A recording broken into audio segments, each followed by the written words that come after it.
Today, I want to talk about facing your problems rather than letting them sit there and marinate, for lack of a better word. I used to be like this when I was younger.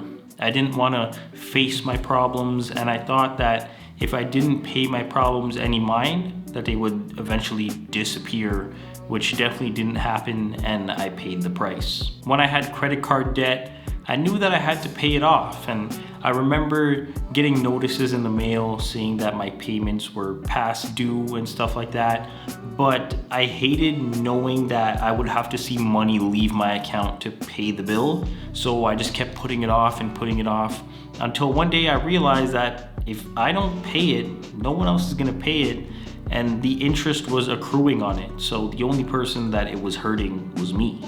The total amount was for like $4,000 or something like that, and the principal on it was only like $2,800 or $3,000 or something like that. So I essentially paid $1,000 in interest.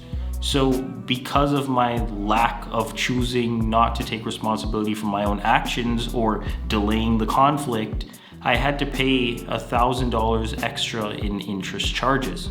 Like, imagine if I had $1,000 more right now, like somebody just came up to me and handed me $1,000, like that would be good. But instead, what I did was I basically gave some random person $1,000 because I didn't want to face what I knew that I had to face, if that makes sense. And conflict is a scary thing, let me be clear. I don't want to argue with people. I don't want to have disagreements with people. I want everyone to agree on things. But having those expectations is unrealistic because everyone is different and has different opinions and belief systems, which isn't a problem. Believe what you want to believe in, but again, that's just the way of the world. I think conflict is a scary thing because you don't know how people are going to react. Some people might get erratic, some people might cry, some people might be calm. You never know. But I think the pain of experiencing those emotions, whether you're the one experiencing them or the other party is the one that's experiencing them, is less of a pain than delaying the conflict, if that also makes sense. I would rather just rip the band-aid off quickly when it comes to conflict with people in order to, move past it and not carry it with us into the future.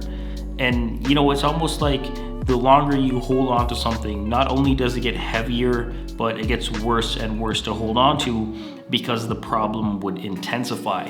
That's why I feel like it's so bad to hold on to things when it comes to conflicts in relationships and marriages and other things like that. I think that's also why some marriages end in a big mess. Because think about it, if you have a problem with your significant other and you don't say anything, it's just gonna sit there and again marinate until one day they do something that you don't like, which is unrelated to the reason from before, and you're just gonna blow up.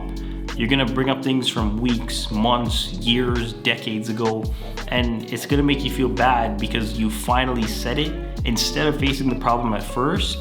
But at the same time, it's gonna make your partner feel bad because they did something wrong, but they might have done it unknowingly. That was your responsibility to tell them, hey, you know what? I don't like when you charge my iPad overnight because it'll degrade the battery or, whatever the problem is. Face your problems sooner rather than later. Let's say you have someone at work who always leaves their work for you to do. If you don't stand up for yourself and say anything, they're gonna keep leaving their work for you because, they think they can get away with it. Trust me, there's no nobility in letting people walk all over you and you saying, oh yeah, I'll just do the work.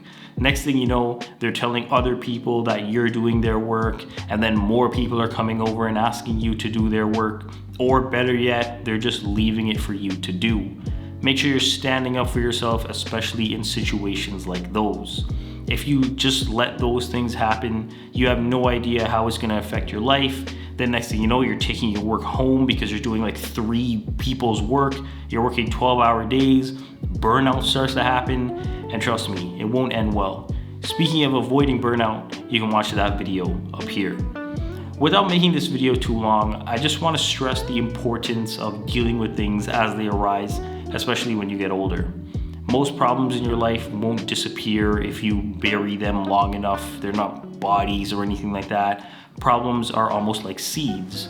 And yes, you can say, well, seeds have to be planted and they need rain and other things like that. But it's almost like they grow in the background when you're not noticing. Like I remember when I was younger and we were in school and we planted something, I forgot what it was, but we planted things in science class, and for like a week there was nothing in the soil. But then all of a sudden one day they sprouted.